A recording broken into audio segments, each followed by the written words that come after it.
Welcome. This video will be about the inefficiency. What does the inefficiency mean? It means the gap between the wicks in an impulsive movement.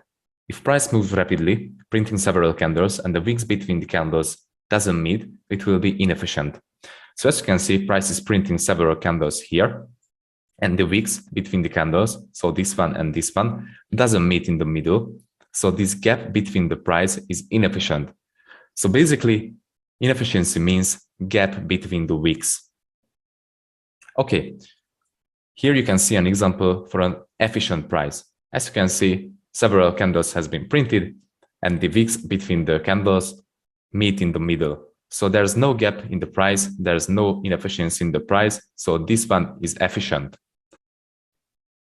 Okay, but how can we actually use this to our advantage? When the market moves rapidly and leaves inefficiency behind, price usually fills the created gap to restore the balance. Assigning inefficiencies and combining them with supply-demand zones can make you avoid a lot of early entries and can save you from unnecessary losses. Okay, so let's see the example. Price is moving in a downtrend, as you can see. In this region, price created inefficient move, so there's a gap between the wicks. So this means there's imbalance, there's inefficiency. Above this inefficiency, you can find the supply zone right here, because this supply zone created inefficient movement and broke structure through downside. Let's say price creates another pullback, and after the pullback, it creates another supply zone and breaks structure through downside.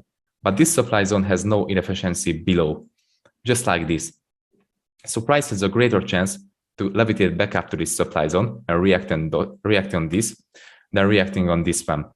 Because if there's inefficiency, it will work like a magnet. It will magnetize the price back up to that zone and fill up the gap between the wicks.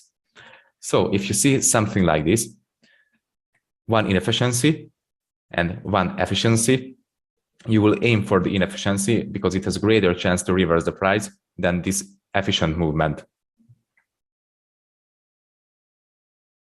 So let's see the live example. As you can see, price is currently moving in a downtrend, so creating a series of lower lows and lower highs. Let's focus on this region.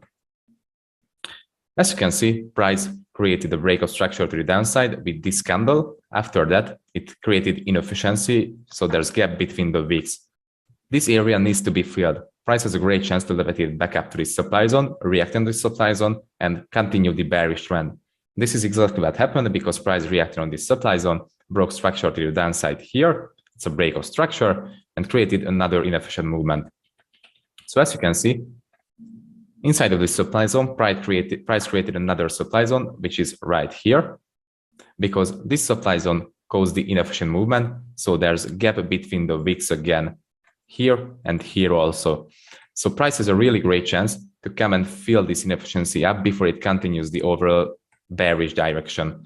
So as you can see, price the breakout structure on the downside here again, but this is efficient because this week and this week meets. So there's no inefficiency in the price.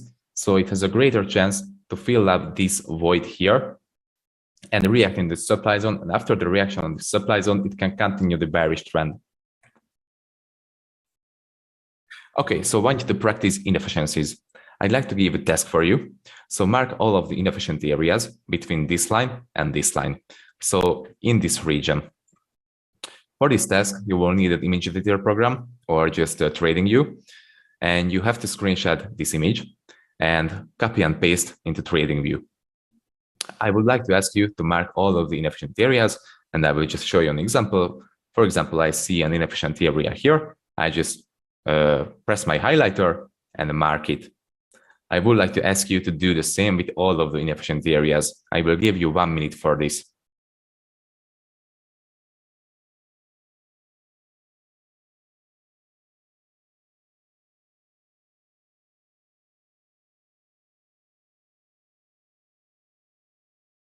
Okay, so your time is over. And as you can see, I marked all of the inefficient areas between the red lines. So if you see a yellow highlight, that means we have an inefficient gap there. As you can see, on all of the yellow lines, we have an inefficient gap between the wicks. So the areas are inefficient.